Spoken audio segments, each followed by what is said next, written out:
નમસ્કાર મિત્રો, ગુજરાતી એડિટિંગ સ્ટુડિયોમાં તમારું સ્વાગત છે।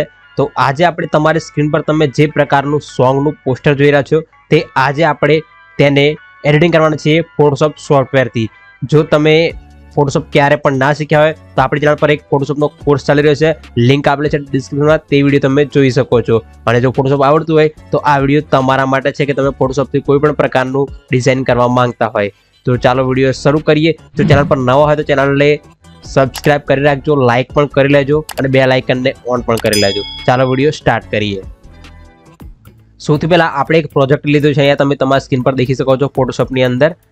અને સૌથી પહેલા આપણે બેકગ્રાઉન્ડને ક્રિએટ કરશું। બેકગ્રાઉન્ડ એટલે બનાવવું પડશે આપણે। તો બેકગ્રાઉન્ડ કેવી રીતે બનાવ્યું છે, તો હું અહીંયાથી એક બેકગ્રાઉન્ડ લીધું છે, બરાબર। જે આ ગામડાનું બેકગ્રાઉન્ડ છે એ પ્રમાણે બેકગ્રાઉન્ડ લીધું છે, પણ હવે સાઈડમાં જગ્યા થોડી બાકી રહેતી હતી। એના માટે મેં શું કર્યું, આ બેકગ્રાઉન્ડને આપણે ડુપ્લિકેટ કરી અને સામેની તરફ લઈ અને એનું જે તમને બતાવી દઉં પહેલાં તો કે જે લેયર માસ્ક છે, બરાબર, તે અહીંયા જોઈ શકો તો આ રીતે દેખાતું। લેયર માસ્ક લગાવ્યા પછી આપણે સિમ્પલ કંઈક આ રીતે થઈ જશે, એટલે બેકગ્રાઉન્ડ આપણું આ રીતે બની જાય છે। હવે બેકગ્રાઉન્ડ બન્યા પછી બેકગ્રાઉન્ડની ઉપર પણ આપણે થોડુંક એટ્રેક્ટિવ લાગે એવું કંઈક એડ કરવું હતું। એના માટે આપણે ખૂણામાં અહીંયા ઝાડ એડ કર્યું છે, તો અહીંયા ઝાડ જોઈ લો, આ રીતે ખૂણામાં ઝાડ એડ કર્યું છે।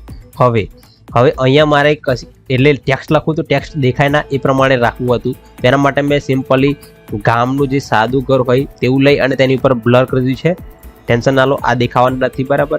આ માત્ર ને માત્ર આપણા જે ટેક્સ્ટ છે તે આની ઉપર આવશે। હવે શું કરશું, હવે જે નીચે અહીંયા દેખાય છે, બરાબર, આને મારે કંઈ જરૂર નથી નીચે, તો નીચે મેં શું કર્યું છે, એક શેડો કલર લઈ અને નીચે શેડો લગાવી દીધું છે કંઈક આ રીતે। હવે તમે વિચારતા હશો કે આ બેકગ્રાઉન્ડ બની ગયું પણ અહીંયા થોડુંક ક્રેક ને એવું દેખાય છે, એ શું છે, તો એ આપણે જ્યારે પણ આપણે જે ફોટો પર જે આર્ટિસ્ટ અને સિંગરના ફોટો મૂકશું ત્યારે આ તમને કંઈ પણ દેખાશે નહીં। તો સૌથી પહેલાં તમે જોઈ લો, અહીંયાથી આપણે એક ફોટો એડ કર્યો છે, જે ખબર નહીં કોણ છે, રેન્ડમ ફોટો આપણે એડ કર્યો છે। ફોટોને આપણે ક્રોપ કેવી રીતે કર્યો હું તમને બતાવી દઉં। સિમ્પલી ફોટો પહેલાં કંઈક આ રીતે હતો, એને આપણે ક્રોપ કરી અને ફોટો આ રીતે બની ગયો છે। હવે ફોટો આ રીતે એક એડ કર્યો છે, બીજો ફોટો આપણે એક સામે એડ કર્યો છે, એ ફોટો પણ સેમ ટુ સેમ આપણે કટ કર્યો છે। જેવી રીતે પેલો ફોટો કટ કર્યો છે એવી જ રીતે આ ફોટો પણ આપણે કટ કર્યો છે। હવે નીચે મારે થોડું અહીંયા એક એવું લગાડવું હતું કે અહીંયા કંઈક છે, તો એના માટે મેં શું કર્યું છે, તો અહીંયા એક કઠેડો હોય, બરાબર, જે ધાબા ઉપર કઠેડો શું કહો તમે ખબર નહીં, એ આપણે લગાવ્યું છે। એ લગાવ્યા પછી થોડું પરફેક્ટ લાગે છે। હવે આપણે એક સિંગરનો ફોટો એડ કરશું। સિંગરનો ફોટો એડ કરીએ એ પહેલાં તમને કહી દઉં કે જ્યારે બેકગ્રાઉન્ડમાં આપણે દેખાય છે, બરાબર, લાઇટ પડે એવું લાગતું હશે પણ સિંગર ઉપર લાઇટ નથી પડતું। એના માટે શું કરશું, સિંગરને હાઇલાઇટ કરવા માટે આપણે નીચે એક ગ્લો ઇફેક્ટનો એક પટ્ટી લગાવશું, એટલે કંઈક આ જ તમને દેખાય, બરાબર।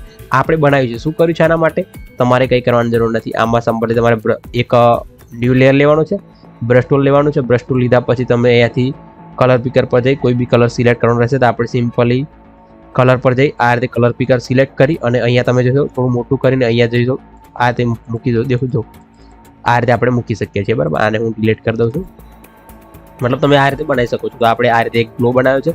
હવે સિંગર તો નીચે ગ્લો દેખાય છે, બરાબર, પણ ઉપર જે સાઈડમાં ગ્લો દેખાય છે તે સિંગર ઉપર પડતો નહોતો। એના માટે શું કર્યું છે આપણે, એ જ રીતે સિમ્પલી એક ગ્લો ઇફેક્ટ એડ કર્યો છે, પણ એને આપણે ક્લિપિંગ માસ્ક કર્યું છે, એટલે સિંગર ઉપર જ દેખાય, બાકી જે બે સાઈડમાં જે ઓબ્જેક્ટ છે તેની ઉપર ના પડે। હવે આપણે વાત કરશું અહીંયા ટેક્સ્ટની। ટેક્સ્ટ લખવા કે આપણે શું કર્યું છે, સિમ્પલી ટેક્સ્ટમાં આપણે એક તમને બતાડી દઈએ, બીજો પ્રોજેક્ટ ઓપન કર્યો છે। બીજો પ્રોજેક્ટ ઓપન કરી સિમ્પલ એક કલર લીધો છે અને ટેક્સ્ટ તમે જોઈ લો આ રીતે મેં ટેક્સ્ટને ટાઈપિંગ કર્યું છે, બરાબર, જોઈ લો અલગ અલગ રીતે આ રીતે આપણે ટેક્સ્ટને બનાવ્યો છે, જોઈ શકો છો। આ જે આપણે ટાઇટલ છે આ રીતે બનાવ્યું છે। જો તમારે ટાઇટલ બનાવતા શીખવું હોય તો કંઈ કરવાનું નથી, કોમેન્ટ કરો। જો તમે કોમેન્ટ કરશો ટાઇટલ બનાવતા શીખવાડો તો આપણે નેક્સ્ટ વિડીયોમાં ટાઇટલ બનાવતા શીખવાડશું, બરાબર। અને એ રીતે આપણે ઇફેક્ટ લગાવ્યા પછી કંઈક આ રીતે બની જાય છે, બરાબર। તો આ ટાઇટલને આપણે અહીંયા લાવી દેવાનું છે, ટાઇટલ આપણે અહીંયા લાવી દઈએ કંઈક આ રીતે, બરાબર।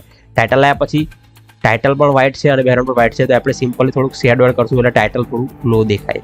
તો આ રીતે આપણે ટાઇટલને એડ કરીશું। હવે ઉપર તમે જોશો લોગો એડ કરશું, જે આપણી ચેનલ પર અપલોડ થતું હોય અને એનું જે નામ હોય તે એડ કરશું। હવે નીચે આપણે જે કોના દ્વારા આ સોંગ બને છે તે એડ કરશું અને સિમ્પલી સિંગરનું નામ એડ કરશું। તો આ રીતે આપણું થંબનેલ એકદમ પરફેક્ટ રીતે એડિટિંગ થઈ જાય છે। હવે આપણે અહીંયા થોડું ફીકું થંબનેલ લાગે છે, તો આપણે શું કરીશું, કેમેરા ફિલ્ટરમાં જઈ અને કેમેરા ફિલ્ટર લગાવશું તો કંઈક આ રીતે તમને થંબનેલ દેખાશે, બરાબર। તમે તમારા સ્ક્રીન પર જોઈ લો, કંઈક આ રીતે તમને થંબનેલ જોવા મળતું હશે। તો આજનો વિડીયો કેવો લાગ્યો નીચે કોમેન્ટ જરૂરથી કરજો। અને જો તમારે આ રંગ નહીં બદલે એ પ્રકારનું ટાઇટલ બનાવતો શીખવું હોય તો કોમેન્ટ કરજો. આપણે A to Z પ્રોસેસ સાથે બતાડશું કે તમે આ પ્રકારનું ટાઇટલ કેવી રીતે બનાવી શકો છો. ચાલો મળીએ નેક્સ્ટ વિડીયોની અંદર.